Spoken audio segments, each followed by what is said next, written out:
Struggling into the latest shuttle suit isn't easy. Made from thick layers of advanced materials and fixed with hard joints, it is more like a miniature spacecraft than clothing. Susan Shentrup is a spacesuit technician. Her average size, fitness and technical skills make her an ideal guinea pig when a reconditioned suit needs a test. All right, underneath the lower torso, you see she's got a cooling garment on. She's going to put on thumb loops. The tight-fitting cooling garment is a British invention from the 50s, originally for fighter pilots. That makes sure their garment doesn't get bunched up on her shoulders.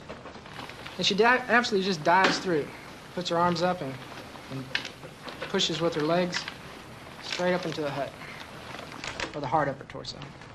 All right, she's up inside. First thing we're going to do is get her a little cooling, so she hooks up the garment to the backpack, locks in place. This belt-like clip is a hose connector that joins the pipes laced through the cooling garment to a cold water supply on her backpack. She's going to use these donning handles. She brings it up and lines it up. So we need to line it up. All right. Drive it up into the locks. And then we're all set. Okay, next we don the communication cap. Adjust the chin strap under the chin. Make sure the microphones are up close against my mouth. Okay. All right, next step is put on the gloves. The gloves need to stop a bullet and pick up a dime, say the astronauts. But NASA has never cracked the problem of gloves. They remain bulky, uncomfortable, and inhibit dexterity. She can't inadvertently come off in space, so there's a lock and a secondary lock behind that. It takes two hands to get them open. The hand in space, so the gloves are the trickiest part of the suit. Okay. So she's got an ability to tighten up the gloves to fit her hands. That's what she's doing there. And we'll turn on put on the helmet, get her buttoned up. All right, the helmet locks in place just like the other garments.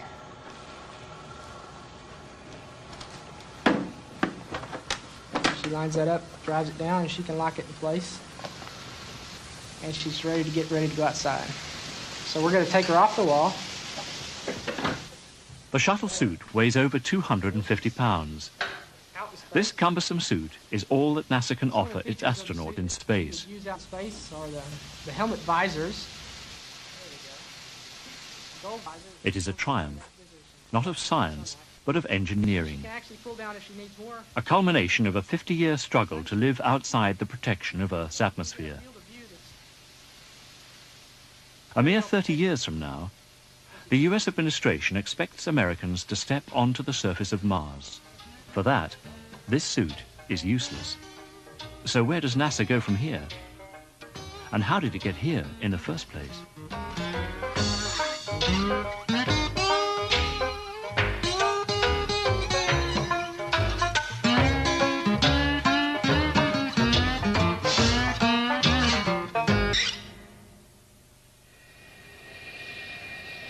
The year is 1959, and America's first 7 astronauts line up for the group photograph.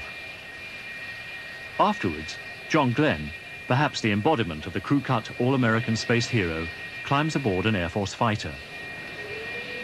Glenn and his fellow Mercury astronauts are pilots. For their first journeys into space, they will wear little more than a Navy pilot's pressure suit. As far as the Navy suit is concerned, very little was done to make it applicable for the Mercury configuration. We changed some of the materials. We used lighter weight materials.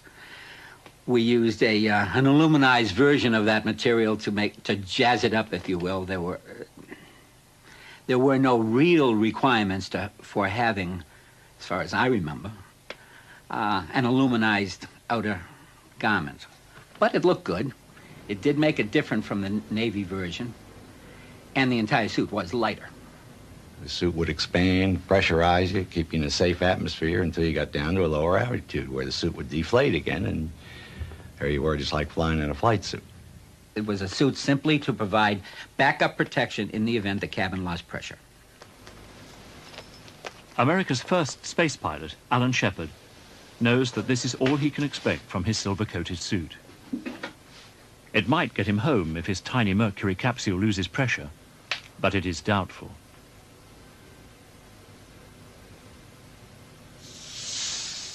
Prior to flight, all suits were tested for leaks. At 5 pounds per square inch of pressure, the suit goes stiff, like a pumped-up car tire, but in the shape of a man. It formed the shape of a man in a seated position with his hands in a relatively neutral position, such as this, and his legs pretty much in a seated position. But the Mercury pilots will never use these so-called get-me-down spacesuits pressurized.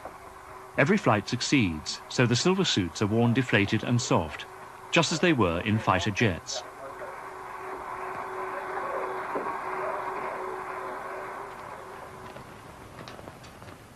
On Earth, we live unaware of our own natural fleshy spacesuits.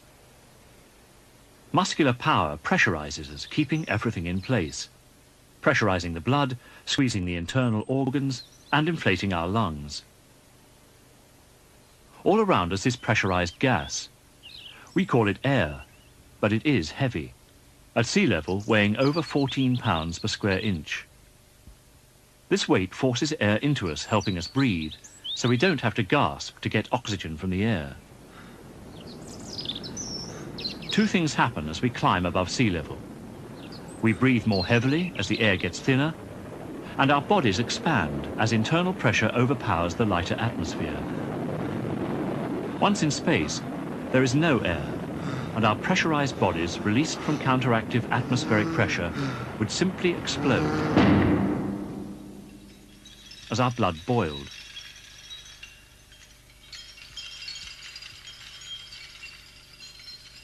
So at a minimum, a spacesuit must provide breathable oxygen and sufficient pressure to stop our bodies inflating.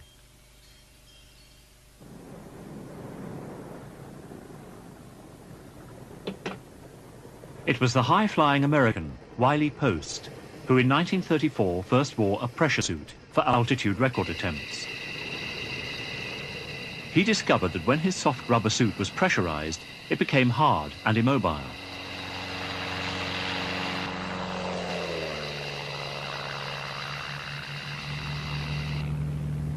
Before Wiley Post can try the suit, he is killed in a plane crash.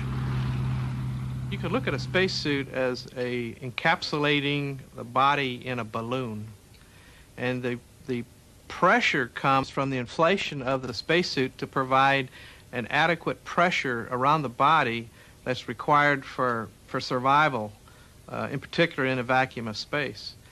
The problem comes in trying to shape that balloon to the anthropomorphic dimensions of the body, such that where you have joints at your shoulder and your elbows and knees and waist, you can achieve mobility of the joints such that you can do productive tasks through body movement.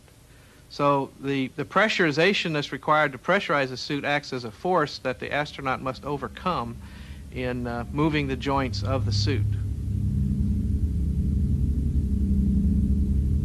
Once America's two-man Gemini program is underway, the requirements of the spacesuit change dramatically. The astronauts will no longer sit passively at the controls. They will open the hatch and tumble into space. Known as extravehicular activity, or EVA, it becomes clear that the immobilizing pressure will be the main obstacle to useful work in space. This is astronaut Ed White. He can barely move. A stiff wave is about the limit of his action.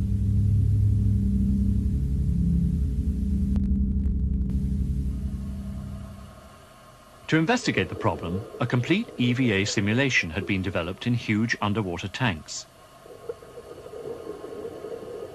They mimicked with uncanny accuracy the stiff immobility of the Gemini suits in space. Soon, answers are found. Called constant volume joints, they transform the performance of the astronauts with bellows-like hinges at critical points. Picture an accordion. You play music, you open it like a fan, and the bottom squeezes, and the top expands, such that you're keeping a constant volume. The pressure that's expended squeezing the bottom is alleviated by spreading the additional volume at the top. So the constant volume joint was the answer to good mobility in the suit. But the exuberant publicity stunt of football on Earth, in a suit with constant volume joints at 4 pounds per square inch, hardly compares with the exhausting rigidity the astronaut has to overcome when this pressure expands against the vacuum on the surface of the moon.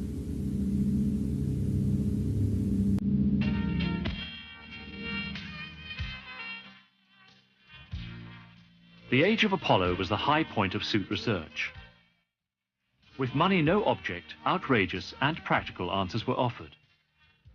Mars was to be colonized in the mid-80s. America was in the frontier business again.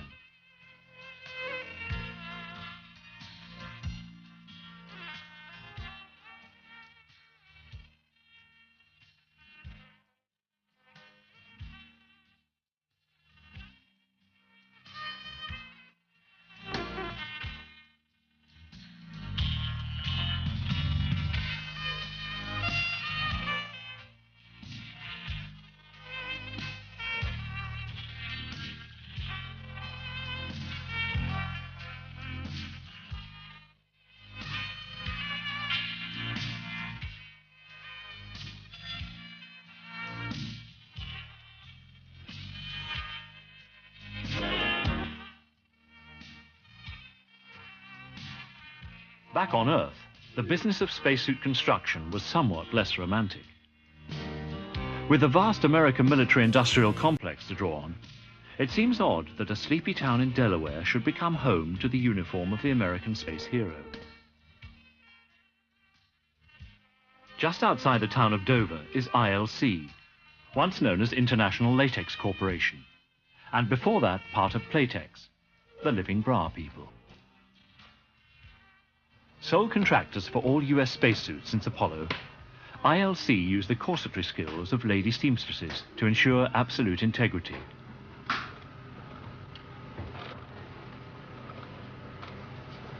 Cut and sewn to a tolerance of 1/16 of an inch, one needle hole in the wrong place means back to the start on any one of the 11 layers of the shuttle suit. The innermost layer is a LCVG garment, liquid cooling and ventilation garment. It's made of two basic materials. The innermost layer of that garment is a nylon material. It helps wick the moisture away from the body and keep the crewman comfortable. The next layer is a spandex material, and this is so that it fits very well and conformal to his body, and there's some EVA tubing that's strung through that. The function of the tubing is to carry water through the spacesuit to cool the astronaut. The next layer is the bladder material. It's a nylon material with a polyurethane coating. The next layer is the structural layer of the suit. It's the polyester or Dacron layer, and it's the major structural layer. The outermost layer is a composite of a number of materials, and it's called the TMG. This layer is a neoprene-coated nylon material, and it's the micrometeoroid layer, and its function is to stop the micrometeoroid impacts. The next 5 layers are the thermal layers, and this is an aluminized mylar material. It has a nylon scrim on the backside, and the scrim acts as a standoff to create a vacuum in between the layers to protect from thermal. The outermost layer is called an ortho fabric. It's made of Kevlar, Nomex, and Teflon. It's a very flexible material, and it's the outside protective layer of the suit.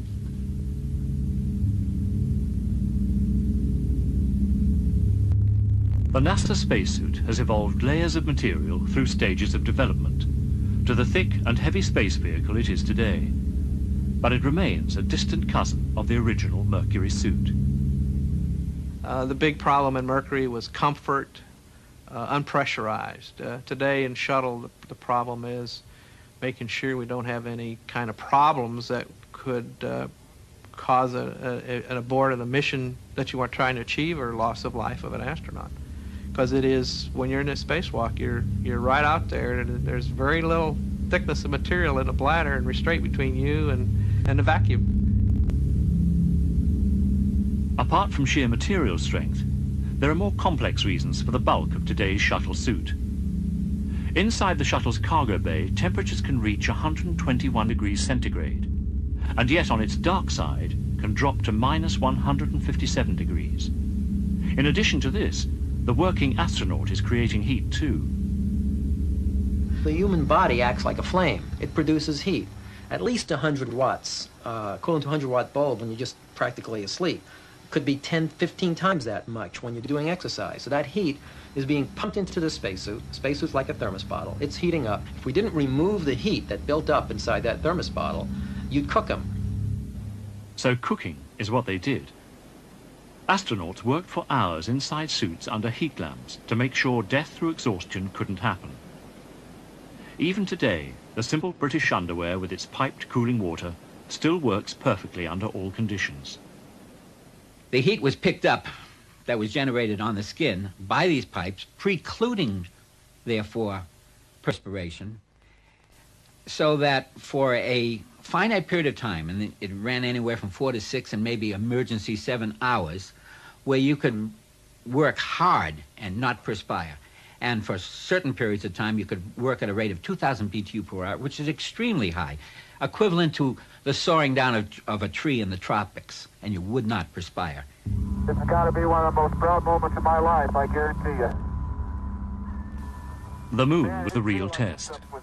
The bulky backpack, or portable life support system, known as a PLIS, carried cooling water, batteries, oxygen, and all the electronics for a 7-hour EVA. Let me put some weight here.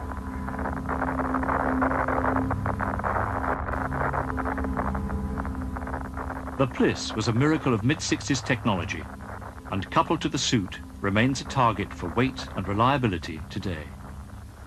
The lightest suit we've ever built, which was the Apollo suit, in recent times that is, weighed 220 pounds. And on the moon, with 1/6 gravity, that ended up being a nice 37 pounds equivalent weight that you carry on your back.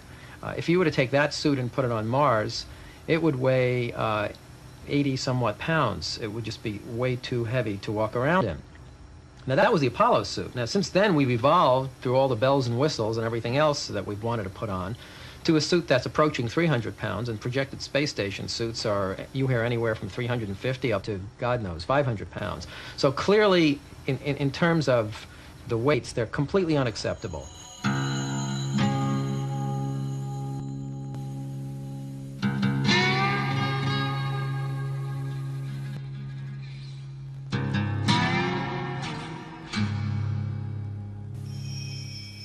Outside the shuttle, leg movement is unnecessary. Work is done with the arms. The legs float free. So these already heavy suits do not have some of the joints that would be needed for walking and bending. The shuttle suit was designed for Earth orbit application where there's no requirement to walk on any surface, under any gravity field. And as a result, we did not incorporate unique joints in the lower torso or the pants section of the shuttle suit because that is expensive and it adds weight and complexity that's not necessary. So there was a conscious decision not to incorporate the best mobility features that were present in the Apollo suit in the shuttle suit because it wasn't necessary.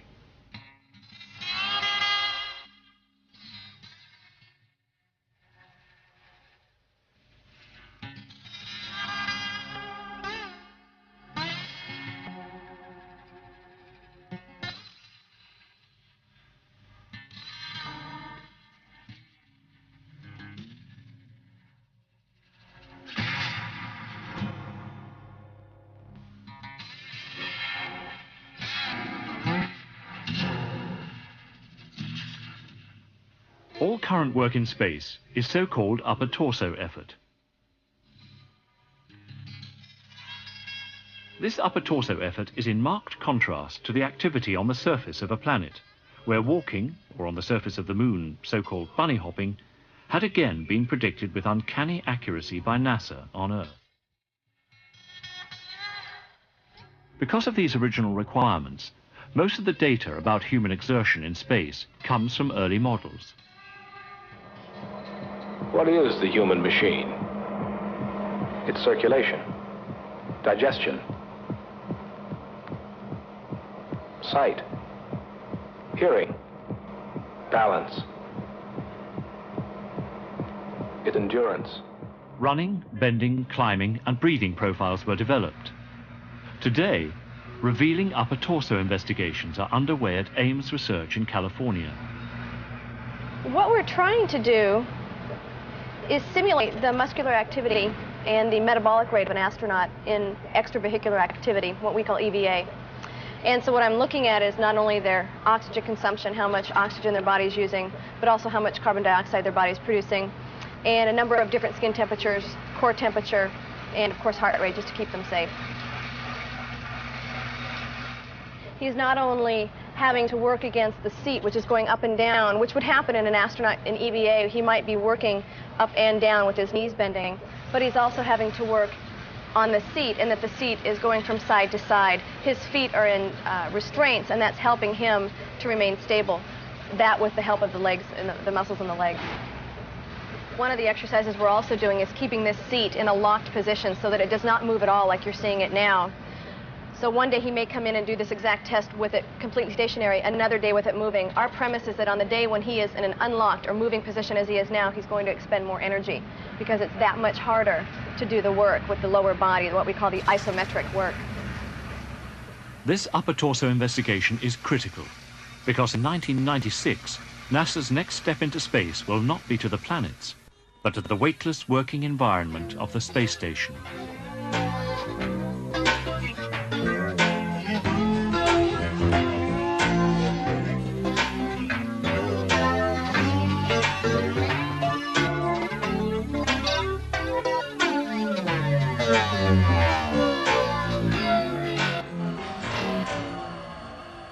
The space station will be built from prefabricated sections, assembled by space-suited engineers with their feet locked to the components in stirrups. They will probably wear a version of this advanced or Mark III suit. With its turtle-like plis, it is an even heavier version of the shuttle suit. One of the features of the Mark III suit is that we had kind of taken a step away from the type of donning system that we had in the shuttle suit and went to a rear entry configuration. And basically, this hatch would have the portable life support system attached to it, and the crew member would basically come up, float, put his legs down in here, and don the suit. Prior to getting into the suit, however, when he's halfway in, he would connect up his liquid coolant garment. This would be part of the plis. In fact, we have a hinge mechanism here where we can pull these two pin elements and this whole hatch would come off. And ostensibly, with the plis connected to that, you can actually replace a plis on orbit or on the lunar surface or on Mars if you utilize this same concept. Well, although, you know, we were designing this primarily to satisfy space station baseline requirements, with the incorporation of the hip bearings and the rolling convolute waist joint that we have in here, the suit actually turned out to be a very good walking suit. In fact, we're looking at some of these technology features for application towards the Lunar Mars program when that comes about. But we'll be using features such as this from the suit for the next upgrade. We'll probably be taking other elements of the suit. For example, as we see here, it's a large torso. It's currently composed of cast aluminum, and we're now looking at replacing all these hard elements of this particular suit with a lightweight composite material. With the suits becoming more like small spacecraft, life in the actual spacecraft has become slightly less uncomfortable.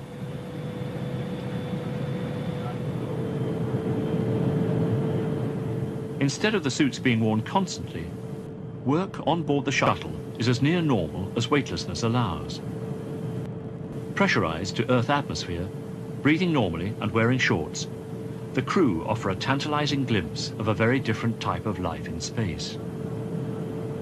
It wasn't always like this. In the cramped two-man Gemini capsule, simple problems dogged the design of suits and the comfort of the crew. On the long spacesuited journeys, personal hygiene was a real challenge until Matt Radnofsky and Jim Coriali came up with the defecation mitten. Matt had the idea for a defecation mitten, as we called it. It was designed with one finger in a bag and had a anti-putrefaction medicine within it, iodine and some other mixtures, I presume. I don't recall, it's been so long ago. But, of course, you unzip the suit and you place this against the buttock, and being in weightlessness, of course, stool had to be batted down into with that one finger that was in the bags. And then, of course, you wipe and stuff the wipe inside the bag and close the bag up and kneaded it to prevent it from gasifying and exploding. And funny part about it, as the astronauts ate food and reduced the contents of a food compartment, these so-called livid bags were placed therein. All worked out fairly well. So did the special problems women in space brought to suit design. A nappy. We did come up with the idea of this diaper, and it really, I think, was sensational. The material we use and the products I won't get into, but it had the capability of absorbing 200 times its own weight. And we got to develop, made a diaper. In fact, I had my secretary wear it one night at home, and it worked absolutely perfect, and it left no irritation, anything whatsoever. And I believe they still use it today. Deep inside the NASA Ames Research Center in California is a forgotten storeroom. For spacesuit designer Vic Vickickel, it contains remnants of his life's work. In here are the suits that didn't make it into orbit. They are the hard suits. Hard because unlike the hand-stitched so-called soft suits worn in Mercury, Gemini, Apollo and Shuttle, they do not inflate. Hard suits are built from lobster-like sections that rotate on bearings. This overcomes one of the main problems with the soft spacesuits. The effort, or torque, required to move the joints and hold them in position once there is minimal. We have done detailed measurements of like the torques being how much force does it take to move the joint elements. And they're significantly lower than the technologies in the soft suit, world. For example, if you bend this elbow joint, there's no energy required to hold that arm in this position. Typically with a soft suit, it wants to rebound or restore back to some position that it only has one neutral point. That's the advantage of hard suit technology, and the fact that the amount of energy that it takes for the astronaut just to move the suit is significantly lower than the current technology in soft suits.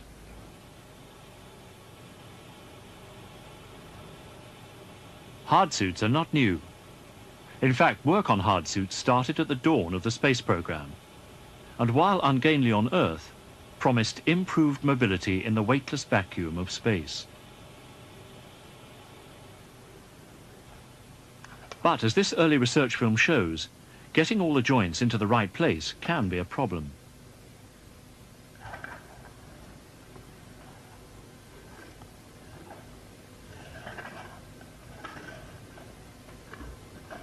The limb movement needed to align the joints became known as programming. Programming means that if I want to flex a joint, if I want to reach here to do something, if I want to reach there to do something, I would like my nude body reach to be followed and translated in the suit. I want to be able to reach from here to here without some intermediate motion where I align the joint to be able to get to that point.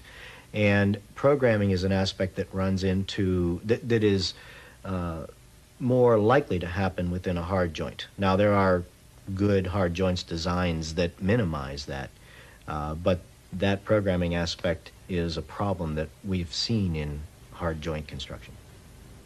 There is programming, but let me say this, that programming is something that you get used to very fast, in the fact that it's a matter of exposure to the suit. When we test suits, you got to realize that the astronauts have been hundreds and hundreds and hundreds of hours in the particular suit that they use. Therefore, if something else comes along, they can be very critical of it because they haven't had enough time in it. If they had had all that amount of time in a hard suit and then went into that suit that they have currently, their response would probably be the same. It's transitioning. It's like they say, if you got something and it works and it's not broken, don't change it. The shuttle suit hasn't broken, but it is changing. It already has a hard upper torso, or hut, that the crew can wriggle into. But perversely, most of the joints remain soft and inflatable, and therefore get stiffer the more pressure is put into them.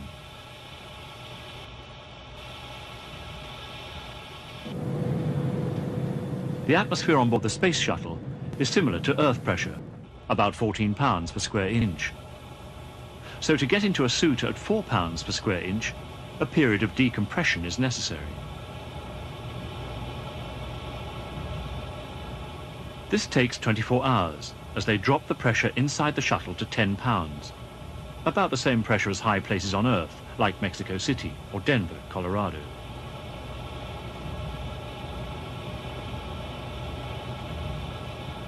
Inside the airlock, they bridge the difference to match the lower 4 pounds per square inch pressure of the suit, before opening the hatch and floating into the shuttle bay. It is rather like decompressing a diver after a deep dive. Nitrogen narcosis, or even the bends, is the risk. When you start out from a space shuttle, which is at 1 atmosphere, normal breathing, oxygen, nitrogen at 1 atmosphere pressure, you are saturated with nitrogen at that pressure. If you want to go to and operate in a spacesuit, which is at a lower pressure outside of the vehicle, you have exactly the same problem. You have to get rid of the nitrogen. That takes time to do it safely. The choice of suit pressure then very much comes into that. If you have a suit pressure which is exactly the same as your habitat pressure, or your shuttle pressure in this case, then you have no problem.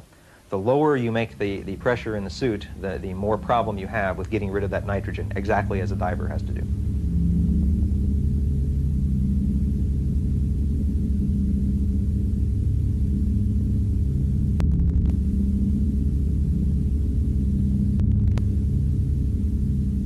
So ideally, a shuttle EVA suit should operate at least 10 pounds of pressure.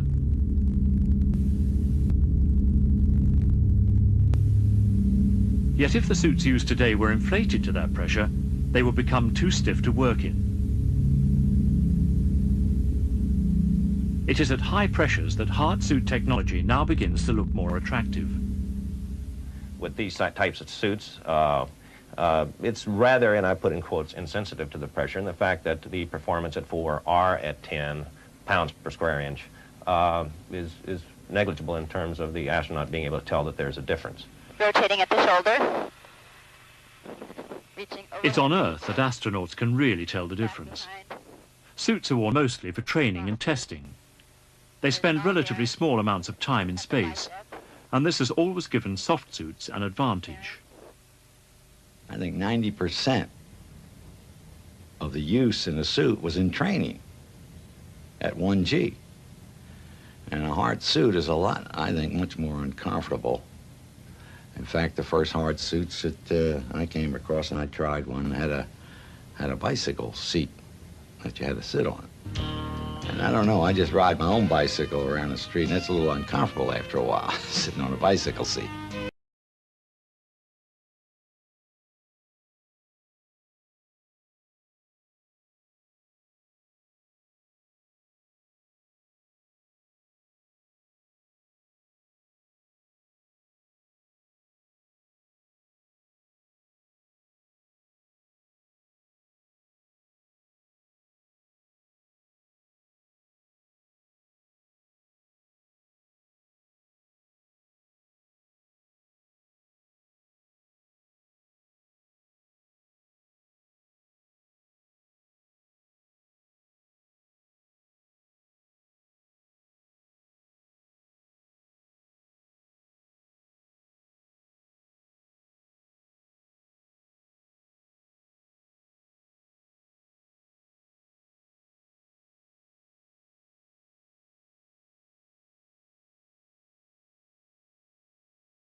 Yeah, if you want to hold that door, Bernie. Yeah, I've got it. Okay, I arms. still wanted to pull on your LCG. There is now a hard suit that is taken seriously as a contender for prolonged zero-gravity use. It is called the AX-5. The LCG pulls it shut, so. Okay, you still got straps, but I can't. I'll grab it. Okay, ready to shut that hatch? Yeah, almost set. Like the advanced Mark III, it has a hatch for rear entry. Lock. Water in and lock. Instead of concertinaed fabric or convoluted joints, it uses the cleverly angled, pressure-tight bearings developed over the years by Vic Vickercall and his team here at Ames.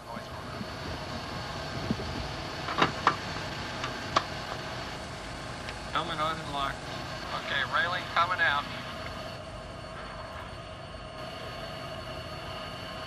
Here we go. But the AX-5 still suffers from the same difficulty all hard suits have.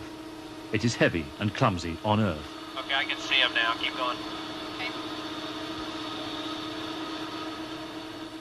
For the designers, this is a small price to pay for one major advantage over soft suits. It can be produced in large batches on modern computer-controlled machine tools. The thing about a hard suit is the fact that you can use standard aerospace techniques for fabrication, for inspection, for materials controls. It's not an art, it's a science. One of the things that drove us to consider more and more hard elements was the reproducibility of the materials and the reproducibility of the fabrication process, where things are made on machines, they're made to drawings, much as things in your car or an aircraft are done. So every part is very, very similar to every other part. The margin of error on fabrication and design is lower, and that tends to mean that the costs will go down. It doesn't mean that you can't build a perfectly safe and functional part with hand goods, but you tend to have a higher reject rate. It doesn't take any black arts, any magic arts, any particular artistic capabilities of manufacturing it. You don't have to be a good seamstress. You have to be an engineer. You have to be a good metals man to do it.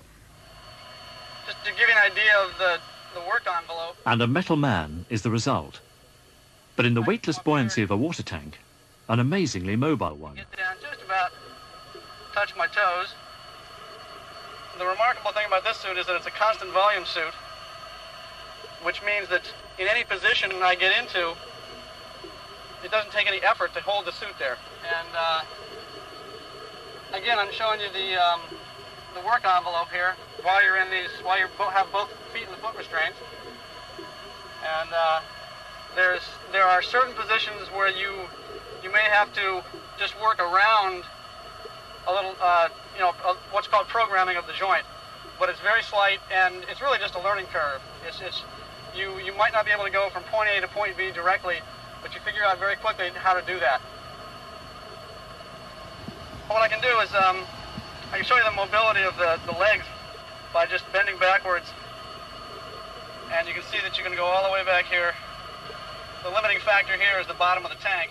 The hard AX-5 is an Ames research project, whereas the soft suits favoured by NASA were developed in the vast facilities at the Johnson Space Center in Texas.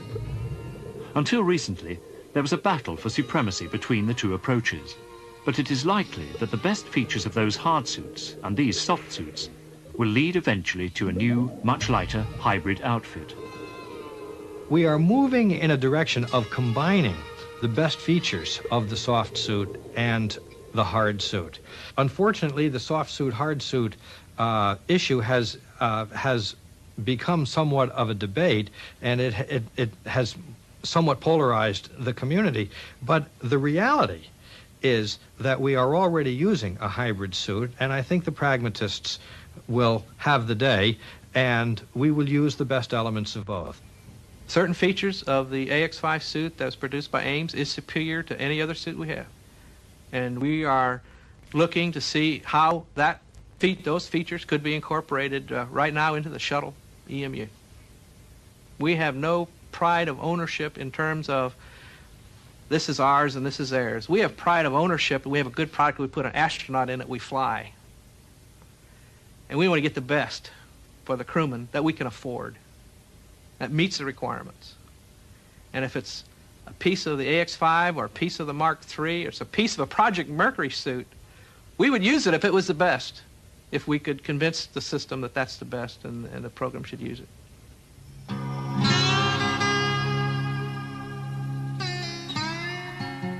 Neither hard nor soft technology has really solved the glove problem. Unlike the suits, shuttle gloves are custom built for each astronaut. And yet they reduce the potential of the human hand in space to the point where some have questioned the validity of EVAs at all. If you can't use these in space, there's very little reason for you to be there. Certainly no reason for you to be outside the vehicle. The hand is a very complicated system here. We've got about 35 different mobility functions, all of them combined, finger motion, tactility, wrist motion. So the idea is to try to miniaturize, if possible, some of those joint elements that we would have in the suit into the structure of a glove. But it's a difficult task. When we started in the program back in the Mercury Gemini period, this happens to be an old Gemini configuration glove. It had very little mobility, but this glove, for its simple mobility, utilized fabric restraint with some knuckle break points here, as you can see, and then the wrist area was very simple, just a strap that would cinch down and allow you to flex and bend in a reduced diameter fabric element. Apollo gloves were not much more involved from a technology standpoint, due to the fact that, again, we were looking at spin-offs from some of the technology of the high-altitude aircraft era.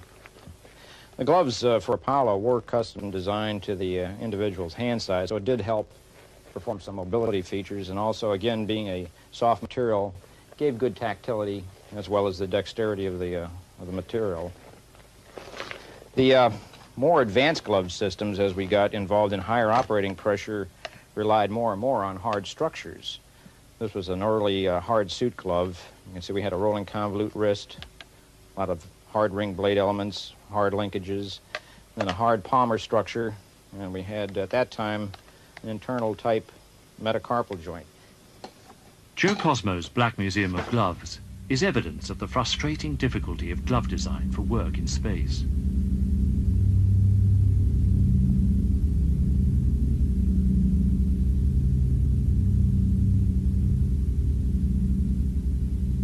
At the moment, NASA's gloves offer little more dexterity than thick mittens, but they're thick for good reason. To do things, you've got to touch and feel and brush against other objects, which could be rough surfaces or have potentially sharp objects, so the material has to be tough and durable at the same time. But I wouldn't by any means say that it's a fully dexterous, highly mobile, adequate glove for long-term operations in space. Research into long-term glove use is done in vacuum chambers like this. These latest gloves do not have their thick outer micrometeoroid protective cover, and yet are already at the lower limits of useful dexterity at only 5 pounds of pressure. Hard joints make movement easier, but the more metal a glove has, the bulkier it gets. The bulkier it gets, the less use the hand becomes. This rare fragment of film from the 60s shows a completely different approach to pressurized glove design. It uses the tight fit of elasticated material to exert mechanical counterpressure directly onto the flesh of the hand. We looked at the mechanical counterpressure glove as opposed to a full pressure glove, and basically there's a physiological problem that crops up. Because you take the basic suit, we were looking at taking a full pressure suit and then maybe stopping it at the wrist area and then continuing it with a mechanical kind of pressure glove.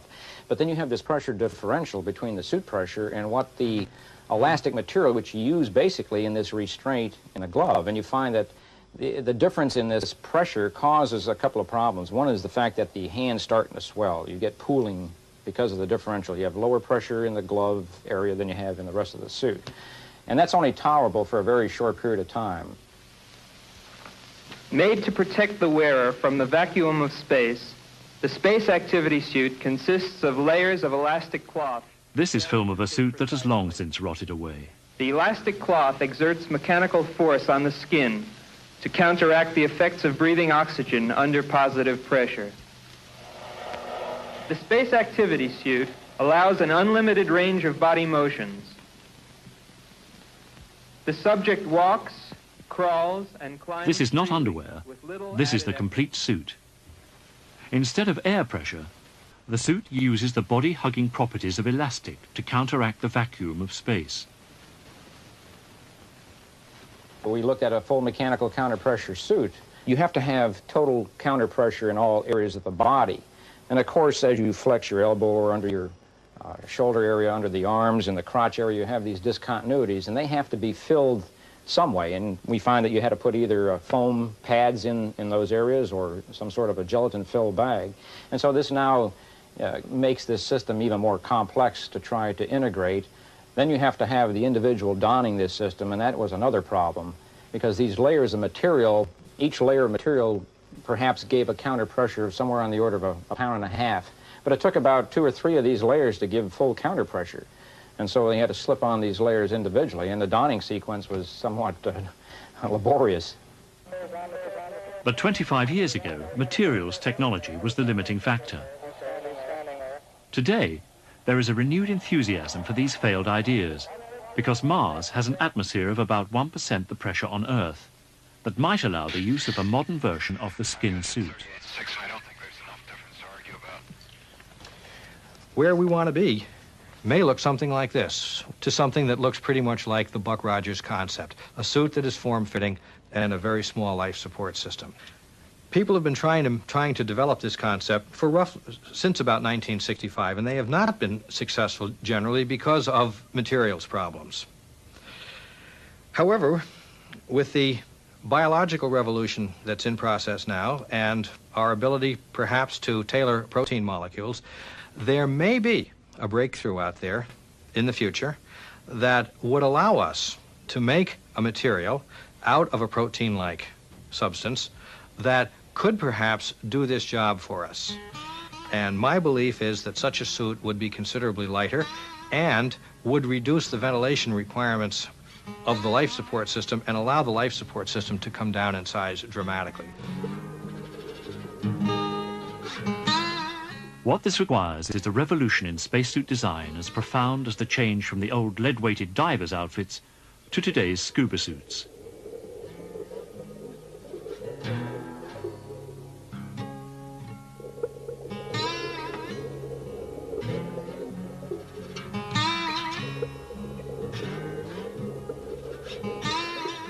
Mars suits that are like a second skin might seem like space fiction.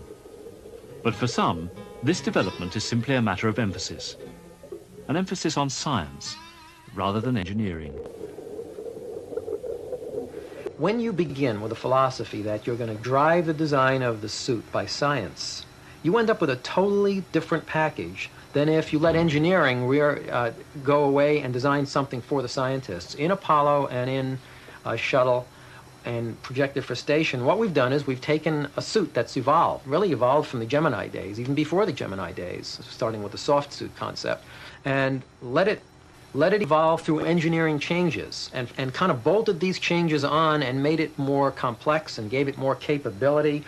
But what we were really doing was starting with an engineering device and then foisting it on the scientists. There was really only one scientist who's ever used an Apollo suit, and that was Harrison Schmitt on Apollo 17. He was a geologist. And that's because Apollo was an engineering mission. Mars is not an engineering mission. Mars is a permanent habitation, scientist mission. People are going to go out, and they always say the same thing. We want to get our hands dirty. We want to get out there and dig and build, and those are the things we want to do. If you're going to do that, you've got to ask the scientists. And you've got to find out what they want to do exactly, and how much work, and what kind of picks, and what kind of slopes they're going to climb up, and how long they're going to do this, and how long they're going to do that. When you have all that information, then you've got the requirements necessary to think about designing a suit. But the last thing in the world you want to do is give this thing to engineers first. Let them build a suit for you.